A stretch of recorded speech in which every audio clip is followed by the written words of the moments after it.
மாணவர்களின் தனித்திறமைகளை மேம்படுத்த SNS இன்ஸ்டிடியூஷன் மாணவர்களின் சாதனைகளை போற்றும் SNS இன்ஸ்டிடியூஷன் கோவை. பாரம்பரியமான சுவையான புது அறிமுகம் KTV True Value Bronadile. MCR Pure Cotton Club formals and casual shirts. இது நான் தேர்வு செய்யப்பட்டதல்ல, தெய்வம் என்ன தேர்ந்தெடுக்கப்பட்டது. அதுக்கு காரணம் முன்ஜென்மமா நான் கனவுல என்ன பார்த்தனோ அந்த இதை நான் அப்படியே நேரடியாக பார்த்தேன். என்னோட தேடுதல் தான் என்னுடைய ஆன்மீகத்தில் நான் ஃபுல்லாக இறங்குறேன். அந்த தேடுதல் அப்போ எனக்கு நிறைய பட வாய்ப்புகள் வரும்போது அது எல்லாமே நான் காசியில் நடந்த அற்புதம் என்ன, இந்தாங்க பிரசாதம் சொல்லி என்ன மூக்குத்தி தவறுதலாக கொடுத்துட்டாங்களா, கையில் கீழே வச்சுருந்ததுன்னு சொல்லி நான் போய் ஃபுல்லாக கோயில் சுற்றணும். அந்த அம்மாவை காணும். அதான் தங்க மூக்குத்தி, அது இது இல்லை, வைர மூக்குத்தி. நடித்தா வாய்ப்புகள் வருது அப்படின்றீங்க, பட் நீங்கள் அதை விரும்பலை. ஏன்? எனக்கு தெய்வம் உத்தரவு கொடுக்கல இல்லையா. ஸோ உங்களுடைய இந்த ஆன்மீக பயணம் அதோட எண்ட் பாயிண்ட் எப்படி இருக்கு? இது சொல்லப்படுறது அந்த அம்மா, செய்யறது அந்த அம்மா. இது எப்படி கொண்டு போகிறாங்களோ அவங்களுக்கு தான் தெரியும். எப்பேற்பட்ட பிரச்சனை, பில்லி சூன்யங்கள், இந்த செய்வினைகள்லாம் சொல்கிறாங்களே, அது எல்லாமே உடஞ்சி போகிறது, அந்த உடைக்கிறது அந்த அம்மாவுக்கு தான் தாராபுரத்தில் இருக்காது. ஸோ ஆன்மீகம் அப்படிங்கிறது எத்தனை வயசுலேருந்து உங்களுக்குள்ளே வந்தது? ஆன்மீகம் எனக்கு வயசெல்லாம் அந்த மாதிரிலாம் இதில் நான் பக்தியோடு இருந்தேன். ஆக்சுவலாக அதிகமானது அப்படின்னா ரொம்ப அந்த அம்பாளுடைய இது நிறைய எனக்கு இதாக ஆச்சு. அதுக்கப்புறம் நான் டெய்லி அன்னதானம் நான் போட ஆரம்பித்தேன். சிவன் கோவில் தான் ஃபஸ்ட்டு நான் ஆரம்பித்தது. அதுக்கப்புறம் டெய்லி அது ஒரு 300 பேர் சாப்பிட்ற மாதிரி பண்ண ஆரம்பித்தேன். தினமும் பண்ணால் செலவு நிறைய ஆகும் இல்லையா? கண்டிப்பாக அது பேர் பண்ண முடியுது அப்படின்னு. அது ஒவ்வொருத்தர் யாராவது எனக்கு உபயம் பண்ணுவாங்க. ஒருத்தர் அரிசியோ பொருளோ ஏதோ ஒரு செய்வாங்க, பணமோ யாரோ உதவி செய்வாங்க. அந்த உதவி போடுறோம். அதுக்கப்புறமா நம்ம கோயிலில் இருந்து வர்றவங்களுக்கு மட்டும் போடுறோமேன்னு சொல்லி கொண்டு போய் ஒவ்வொரு சர்ச்சு, ஒவ்வொரு மசூதி, அப்புறம் காளிகாம்பாள் கோயில், இது மாதிரி ஒவ்வொரு இடத்துக்கு நானாக சாப்பாடு எடுத்து பேக் பண்ணி தேடி ஒவ்வொரு கோயிலாக எடுத்துகிட்டு போய் கொடுக்க ஆரம்பித்தேன். நம்மளுக்கு ஒரு வயசு வரும்போது தான் ஆன்மீகத்தில் ஈடுபாடு வயசாகும்போது வரும் அப்படின்னு சொல்லுவாங்க. அது உங்களோட வாழ்க்கையிலையும் உண்மைன்னு நம்புறீங்களா? இல்லை, எனக்கு பக்தி இருந்தது. ஒரு கொஞ்ச காலத்துனா ஒரு 6-7 வருஷத்துக்கு முன்னாடி நான் ஒரு கனவு ஒன்று பார்த்தேன். அந்த கனவில் ஒரு இடத்துல ஒரு அம்பாள் இருக்கிற மாதிரி, அந்த அம்பாள் வெளியில் வர்ற மாதிரி, அதை நான் கொண்டு வரணும் அப்படின்ற மாதிரி என்கிட்ட சொன்னதை நான் அதை கேட்டேன். அப்போது அதை நான் பெருசாக எடுத்துக்கல. ஏன்னா அம்பாள் வர்றது பேசுகிறது எல்லாமே இது ரெகுலராக எனக்கு நடக்கிற விஷயம்தான். நான் அதை எடுத்துக்கல. இதே தினம் வர எனக்கு இது ஏன் இந்த மாதிரி டெய்லி இந்த இடம் வருதுன்னு சொல்லி தேட ஆரம்பித்தேன். என்னோட தேடுதல் தான் என்னுடைய ஆன்மீகத்தில் நான் ஃபுல்லாக இறங்கிறதுக்கான காரணம் தேடுதல் தான். அந்த தேடுதல் அப்போ எனக்கு நிறைய பட வாய்ப்புகள் வரும்போது அது எல்லாமே எனக்கு வேண்டாம். அதுக்கப்புறம் தான் எனக்கு இப்போது கொஞ்ச காலமாக தான் எனக்கு அந்த இடம் தெரிஞ்சுது. நான் கனவுல என்ன பார்த்தனோ அந்த இதை நான் அப்படியே நேரடியாக பார்த்தேன். அந்த ஆறு, அந்த கல், அந்த இது எல்லாமே நான் பார்த்த எல்லா விஷயங்களுமே அந்த இடத்துல இருந்தது. ஸோ அந்த இடம் அந்த அம்மன். திருப்பூர்கிட்ட. ஆமாம், பிரித்யங்கரா தேவி. ஆமாம். இந்த கனவுக்கும் நீங்கள் அந்த அம்மனை கண்டுபிடிக்கிறதுக்குமான கால இடைவெளி ஒரு 5-6 வருஷம். குங்குமத்தையே ஒரு கோவி மாதிரி வச்சுருக்கீங்க. சந்தனத்தில் 2 பட்டை, அப்புறம் கழுத்தில் அந்த முத்து மாலை, எல்லாமே பார்த்தீங்கன்னா உங்களோட அட்டியர் சாரீ கலர் வரைக்கும் ஃபுல்லாக சேஞ்ச் பண்ணிட்டீங்க. இந்த கலர் காஷா, இது காஷாயன்னு சொல்லுவாங்க. இந்த காஷாயம் கலர் கட்டினா சாமியாரா அப்படின்ற மாதிரி இல்லை. இப்போ நம்ம வெளியில் இடத்துக்கு போகிறோம், 4 இடத்துக்கு போகிறோம். பெண்கள் சில பேர் சுத்தபத்தமாக இருக்க மாட்டாங்க. அப்போது நம்மளை பார்த்தா ஓகே இவங்க ஏதோ மாலை போட்டிருக்காங்க போல், நம்ம கொஞ்சம் தள்ளி இருப்போம் அப்படின்னு சொல்லி தள்ளி இருப்பாங்க.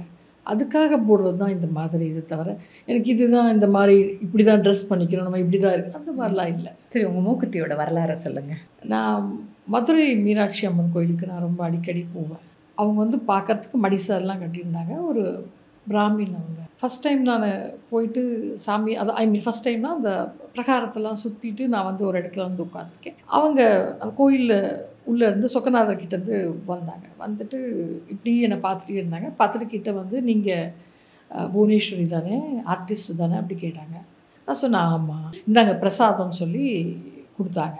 இல்லை நான் வச்சுருக்கேன், நான் இப்போ தான் போய் பார்த்துட்டு வந்தேன், நான் அம்பாள் பார்த்துட்டேன் வச்சுருக்கேன். இல்லை இது நீங்கள் வச்சுக்கோங்க, இது எனக்கு உங்களுக்கு கொடுக்கணும்னு தோணுச்சு கொடுத்தேன் அப்படின்னு சொன்னாங்க. அதில் பார்த்தா குங்குமம், பூவு, மூக்குத்தி இருந்தது. அதாவது அவங்க கொடுக்கும்போது நான் பார்க்கல. எனக்கு ஷாக்கு. இது என்ன மூக்குத்தி தவறுதலாக கொடுத்துட்டாங்களா, கையில் கீழே வச்சுருந்ததுன்னு சொல்லி நான் போய் ஃபுல்லாக கோயில் சுற்றணும், அந்த அம்மாவை காணோம். அதான் இந்த மூக்குத்தி. நம்பவே முடியலைங்க நிஜமா. யாராவது தங்க மூக்குத்தி? அது இது இல்லை, வைர மூக்குத்தி. வைர மூக்குத்தியை யாராவது gift கொடுப்பாங்களா? அதுவும் யாருன்னே தெரியாதவங்க. யாருன்னே அவங்க தெரியாது. ரொம்ப அழகாக இருந்தாங்க. எனக்கு அப்போ தான் தெரிஞ்சது வந்தது யாருன்னு. எனக்கு அது மாதிரி என் வாழ்க்கையில் நிறைய இந்த மாதிரி இப்போ நீங்கள் சொன்னீங்களே நம்பவே முடியாத நிஜமா இப்போ வரைக்கும் என்னால் நம்ப முடியும். இந்த மாதிரி யாராச்சும் வந்து வைர மூக்குத்தியை கோவிலில் வந்து gift இது வைரம்ன்றது அதுக்கப்புறம் ஒருவேளை இது இதுவாக கூட இருக்கலாம்னு சொல்லிட்டு நான் கடையில் கொடுத்து பார்க்கும்போது தான் இது வைரம்னு எனக்கு தெரிஞ்சு. நான் ஆக்சுவலாக ஸ்மால் சின்ன இந்த மாதிரி நான் நிறைய கோயில்களை நிறைய விஷயங்கள் பார்த்துருக்கேன். காசியில் அந்த மாதிரி அந்த அம்பாள் கோயிலில், விஸ்வநாதர் கோயிலில், எல்லா இடத்துலையும் காலபைரவர், ஒவ்வொரு இடத்துல பார்த்திங்கன்னா ஒவ்வொரு அற்புதங்கள் என் வாழ்க்கையில். காசியில் நடந்த அற்புதம் என்ன? காசியில் யாருன்னே தெரியாது. ப்ளஸ் வந்து அவர் பேசுகிறது வந்து ஹிந்தியில் பேசுகிறாரு. அப்படின்னு சொன்னால் இல்லை நான் வந்து தரிசனத்துக்கு நான் போய்க்கிறேன், நீங்கள் போங்க அப்படின்னு சொன்னால் அன்னைக்கு வந்து ஃபுல் க்ரௌடு. மகா சிவராத்திரி. ஒருத்தர் வந்தார், ஃபுல்லாக உடம்புல அந்த விபதியெல்லாம் போட்டு ஒரு இது மாதிரி இருந்தது. அப்படியே கையை பிடிச்சாரு, கடன்னு கூட்டிகிட்டு உள்ளே போனார் மூலஸ்தானத்துக்கு. கூப்பிட்டு போய் தரிசனம் பண்ணி வச்சார். நான் தரிசனம் எல்லாம் பார்த்துட்டேன். தரிசனம் பார்த்துட்டு சரி அவர் வந்து ஏதாவது நம்ம பேமெண்ட் ஏதாவது நம்ம கொடுக்கணும் அப்படின்னு சொல்லி திரும்பி பார்க்குறேன். ஆளக்கான நான் அந்த கூட்டத்தில் அவரை தேடவும் முடியாது. ரெண்டாவது எனக்கு வெளியில் வர தெரியல. ஏன்னா அவர் கூட்டு போனது வேறு மாதிரி கூட்டு போனார். ஆனால் நான் பார்த்தா அப்போ தான் பார்க்குறேன் ஃபுல் க்ரௌடில் நான் மட்டும் இருக்கிற மாதிரி எனக்கு ஒரு ஃபீல் இருந்தது. இந்த மாதிரி நிறைய டைம் நடந்திருக்கு. ஒவ்வொரு டைம் ஒவ்வொரு விஷயம் நடந்திருக்கு. நான் வந்து பிரசன்னம் பார்ப்பேன். நான் இப்போ பிரசன்னம் பார்ப்பேன். பிரசன்னம் பார்த்துல அந்த பிரசன்னத்தில் வேண்டாம் அப்படின்னு தான் வருமே தவிர நீ போய் நடி அப்படின்னு சொல்லி வரவே வரேன்.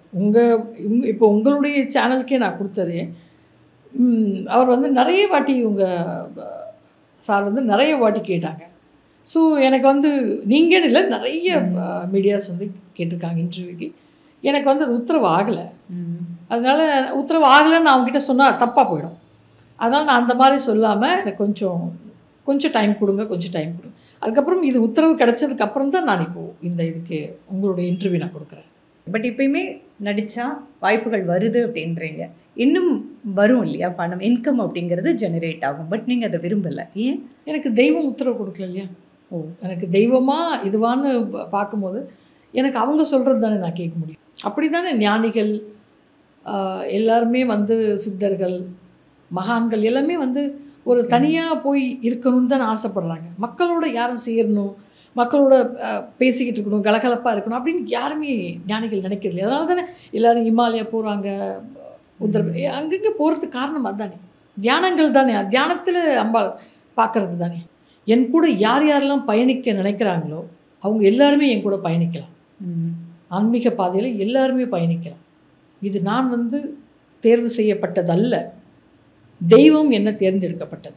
அதுக்கு காரணம் முன்ஜென்மமா இல்லை பூர்வ ஜென்ம கர்மாவா இல்லை என்ன இதுன்னு அந்த தெய்வத்துக்கு தான் தெரியும், எனக்கு தெரியாது. ஆன்மீகத்தை ஒரு பேராக வச்சு இன்றைக்கி பல கோடிகளில் நிதி திரட்டி சம்பாதிக்கிறதும் ஒரு விஷயம் போயிட்டே இருக்குது. ஸோ அதை நீங்கள் எப்படி பார்க்குறீங்க? யாரோ ஒருத்தர் செய்கிற தப்பு எல்லாருக்கும் பழிப்பாவங்கள் வருது. அதுக்காக தான் நான் சொன்னேன், ஆதிசங்கர் இருக்கார், சங்கராச்சாரியர் இருக்காங்க, அவங்கெல்லாம் அப்படி செய்யலையே. அவங்களாம் எவ்வளோ நல்லவங்க, எவ்வளோ அந்த மாதிரி மக்களுக்காக எவ்வளோ சேவை செஞ்சவங்க, எவ்வளோ தொண்டு செஞ்சவங்க. அம்பாள் வந்து சங்கராச்சாரியார் மடியில் அம்பாள் வந்து உட்கார்ந்தவங்க. அதை வந்து எல்லாருமே பார்த்துருக்காங்க. ஆதிசங்கர் கண்ணில் அம்பாள் பேசியிருக்காங்க, பக்கத்தில் வந்து உட்கார்ந்துருக்காங்க. ராமகிருஷ்ண பரமஹம்சர் அவர்கிட்ட காளிக்கு அவர் டெய்லி சாப்பாடு ஊட்டியிருக்காரு, காளியோட பக்கத்தில் உட்காந்து பேசியிருக்காங்க. அதே மாதிரி திருப்பதியில் பார்த்திங்கன்னா திருப்பதி பாபாஜின்னு அந்த ஜீவ சமாதி இருக்குது, அவரோட வந்து டெய்லி ஃப்ரெண்ட்ஸாக வந்து பாபாஜியும் அவங்க அந்த திருப்பதி ஏழுமலையானும் விளையாடி இருக்காங்க. இந்த மாதிரி இது கலியுகத்தில் நடந்திருக்கு. அது மாதிரி ஒவ்வொரு காலகட்டத்திலையும் அம்பாள் வந்து தெய்வம் வந்து ஒவ்வொருத்தரை தேர்ந்தெடுக்குது.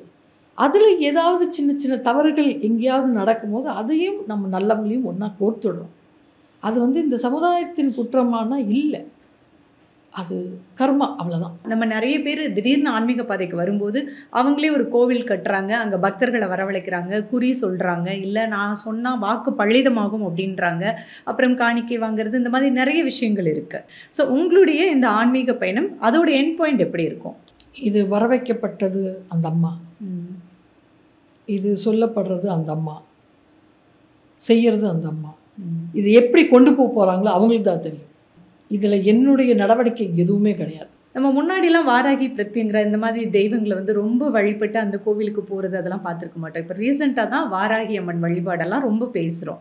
பிரத்யங்கிரா தேவி வழிபாடும் இப்போ தான் கொஞ்சம் காலகட்டமாக அதிகமாக பேசப்பட்டு வர தெய்வங்களோட பெயர்களாக இருக்குது. இதெல்லாம் சீசனல் ஆன்மீகம் அப்படின்னு ஒரு சிலர் கிண்டல் பண்ணவும் செய்கிறாங்க. அது எப்படி பார்க்குறீங்க? வாராகி வந்து இப்போ வந்தவங்க கிடையாது. வாராகி வந்து யுகமாக இருக்கிறவங்க. அதுக்கு வந்து நம்ம ராஜராஜ சோழன் கட்டின தஞ்சாவூரில் வாராகி அம்மன் தான் அவர் வழிபட்டதுன்றது வந்து அந்த வரலாற்று இருக்குது. வாராகி வந்து வீட்டில் வச்சு வழிபாடு பண்ணுறது நான் வந்து அதை ஓகேன்னு சொல்ல மாட்டேன். வீட்டில் வச்சு அது வழிபாடு பண்ணக்கூடாது. ஏன்னா அந்த அம்மா வந்து ஒரு உக்கிரமான தெய்வம். ரெண்டாவது வாராகர் தோன்றும் போது அந்த தோன்றிய தெய்வம் லலிதா பரமேஸ்வருடைய படை தளபதின்னு தான் சொல்லுவாங்க அந்த அம்மாவை. அப்போது அவங்களுக்கு இருக்கிறது எப்போவுமே என்னென்னா போர் குணங்கள் தான். அவங்க வந்து என்னென்னா உங்களுக்கு கடன் பிரச்சனை, கோர்ட்டு கேஸு, இந்த மாதிரி ஏமாற்றம், துரோகங்கள், இதுக்கு தான் அவங்க பதில் சொல்லுவாங்களே தவிர, இப்போ அவங்கள வீட்டுக்குள்ளே வச்சா அது என்ன ஆகும்னா வீட்டில் வந்து சில பிரச்சனைகள் உருவாகும். அது நான் எப்போவுமே வீட்டுக்குள்ளே வைக்கிறது நான் ரெஃபர் பண்ணுறது இல்லை. அதே மாதிரி பிரத்யங்கிரா வந்து இப்போ காலகட்டத்தில் இப்போ வந்தவங்க இப்போ தான் தெரியும் அப்படின்னா அது இல்லை. அது நம்மளுடைய அறியாமை. பிரத்யங்கிராவை வந்து இந்திரஜித்தால் பூஜிக்கப்பட்டவங்க. அது ராமாயண காலத்துலேருந்து அதுக்கு முன்னாடி இருந்து யுகமாக இருக்கிறவங்க தான் பிரத்யங்கிரா தேவி. இவங்கெல்லாம் வந்து ரொம்ப பஞ்சபாண்டவர்கள் வந்து தன்னுடைய இழந்த சொத்துக்களை வந்து மீண்டும் அடையணும், துரியோதனை வந்து வெற்றி பெறணும் அப்படின்லாம் வந்து வேண்டி செஞ்சவங்க தான் வந்துட்டு இவங்க பிரத்யங்கிராக்கு நிகும்பலா அப்படின்ற ஒரு பேரும் இருக்குது. அந்த நிகும்பலா யாகம் எங்கள் கோயிலில் நடக்கிறது உண்டு. அது அமாவாசைக்கு மட்டும்தான், அந்த அமாவாசை பௌர்ணமிக்கு தான் அந்த நிகும்பலா யாகம் படுத்துவோம். ஓகே. அந்த நிகும்பலா யாகம் அந்த பிரத்யங்கிரா ஹோமம் பண்ணும்போது எப்பேற்பட்ட பிரச்சனை, பில்லி சூன்யங்கள், இந்த செய்வினைகள்லாம் சொல்கிறாங்க இல்லையா, அது எல்லாமே வந்து உடஞ்சி போகிறது. அந்த உடைக்கிறது அந்த அம்மாவுக்கு தான் அந்த சக்தி இருக்குது. அந்த அம்மாவுக்கு வந்து 1000 தலைகள், 1000 கண்கள், 1000 அந்த மாதிரி 1000 கைகள் அப்படி கொண்ட ஒரு மிகப்பெரிய பயங்கரமான காளியோட மறுவுருவம் தான் பிரத்யங்கிரா. இதெல்லாம் ஆன்மீகத்துக்கு வந்ததுக்கு அப்புறம் தெரிஞ்சுக்கிட்ட விஷயங்களா?